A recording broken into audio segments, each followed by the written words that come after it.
Saudara, di dalam Injil Markus, Tuhan mengizinkan hubungan kembali dipulihkan dengan orang berdosa. Tuhan memanggil orang berdosa. Hari ini ku bersyukur merasakan kasih setiamu. Shalom saudara, selamat pagi. Kita ketemu kembali pagi ini dalam Morning Devotion. Selamat pagi saudara-saudara, apa kabar? Kita akan baca firman Tuhan dari Markus 2 ayat 13-17. Demikian perkataan firman Tuhan. Sesudah itu Yesus pergi lagi ke pantai danau dan seluruh orang banyak datang kepadanya. Lalu ia mengajar mereka. Kemudian ketika ia berjalan lewat di situ, ia melihat Lewi anak Alfeus duduk di rumah cukai. Lalu ia berkata kepadanya, "Ikutlah aku." Maka berdirilah Lewi lalu mengikuti dia. Kemudian ketika Yesus makan di rumah orang itu, banyak pemungut cukai dan orang berdosa makan bersama-sama dengan dia dan murid-muridnya, sebanyak orang yang mengikuti dia. Pada waktu ahli Taurat dari golongan Farisi melihat bahwa ia makan dengan pemungut cukai dan orang berdosa itu, berkatalah mereka kepada murid-muridnya, "Mengapa ia makan bersama-sama dengan pemungut cukai dan orang berdosa?" Yesus mendengar dan berkata kepada mereka, "Bukan orang sehat yang memerlukan tabib, tapi orang sakit. Aku datang bukan untuk memanggil orang benar, melainkan orang berdosa." Saudaraku, minggu kemarin kita melihat bagaimana Tuhan Yesus menunjukkan otoritasnya dalam mengampuni.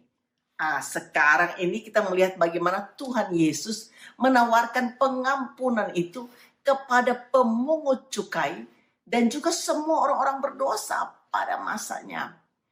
Saudara, pernahkah kita bertanya, apakah kita cukup baik di mata Tuhan? Ada banyak orang yang menjauh dari Tuhan karena mereka berpikir mereka tidak cukup baik di mata Tuhan.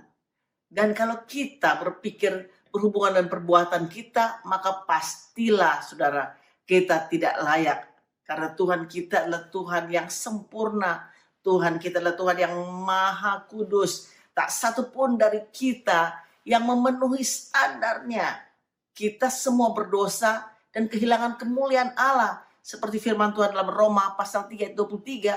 Karena semua orang telah berbuat dosa dan telah kehilangan kemuliaan Allah. Tapi saudara, bagaimana jika Tuhan tidak tertarik pada perbuatan kita? Bagaimana jika Tuhan lebih tertarik pada hal yang lain seperti relationship atau hubungan? Tentu hal itu akan memberikan kepada kita pemahaman yang baru. Saudara, di dalam Injil Markus, Tuhan mengizinkan hubungan kembali dipulihkan dengan orang berdosa.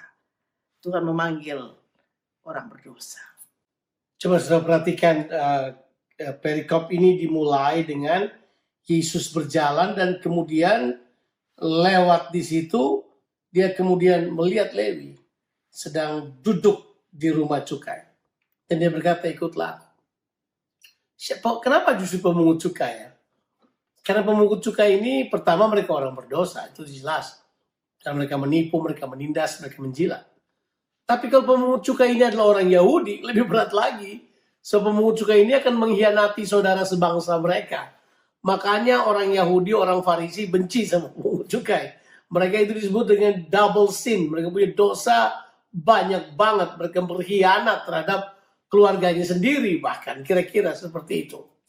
Tapi Alkitab berkata Yesus memanggilnya. Nah ini dia, Yesus memanggil orang yang sama sekali dibenci oleh orang-orang Farisi dan hukum Taurat ini. Dipanggillah mereka untuk kemudian mengikuti Yesus. Dan kemudian Yesus duduk makan sama orang berdosa ini. Makan bersama. Makanya bersuka cita banget mereka menikmati good time mereka. Waktu orang Farisi melihat ini, mereka marah saudara. Mereka marah. Mereka kemudian langsung berkata, pasti ini bukan dari Tuhan. Karena Yesus duduk makan sama orang berdosa. Yesus tidak peduli soal dosa dan perbuatan diperbuat oleh orang. Yesus tahu fakta bahwa manusia berdosa. Tapi dia datang untuk menyelamatkan orang berdosa.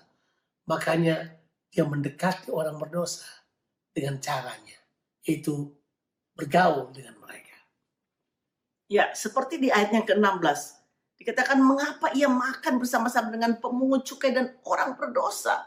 Saudara, orang berdosa disambut oleh Tuhan Yesus. Dan Tuhan Yesus duduk makan bersama-sama dengan mereka. Yesus menerima mereka yang ditolak oleh orang Farisi. Itulah sebabnya saudaraku, orang-orang berdosa ini merasa senang berbicara dengan Tuhan Yesus, berada dekat Tuhan Yesus. Karena Tuhan Yesus tidak menghakimi mereka. Tuhan Yesus juga tidak menuduh mereka. Justru Tuhan Yesus menerima mereka apa adanya. Saudara, makan bersama itu merupakan suatu penerimaan yang sangat tinggi. Saudara, kalau kita merasa ada orang lain yang lebih benar dari kita, tentu tidak ada. Salah pemahaman itu. Atau saudara juga merasa bahwa saudara lebih benar dari orang lain. Juga salah. Sebab di mata Tuhan semua kita sama. Semua kita orang berdosa yang membutuhkan juru selamat. Orang Farisi gagal mengerti hal ini. Orang Farisi gagal. Tujuan mereka atau apa yang mereka perbuat hanyalah mencari-cari kesalahan orang lain dan memutuskan orang ini berkenan pada Tuhan atau tidak. Padahal Tuhan menghendaki hubungannya kembali pulih dengan manusia yang berdosa. Hati Tuhan itulah yang coba ditunjukkan oleh Injil Markus di sini.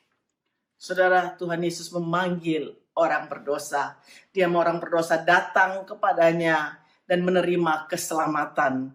Karena saudaraku, tujuan daripada Tuhan Yesus adalah supaya semua orang boleh mengalami juga hubungan pribadi dengan Kristus. Alkitab katakan, bukan orang sehat yang memerlukan tabib, tapi orang sakit. Aku datang bukan untuk memanggil orang benar, melainkan orang berdosa.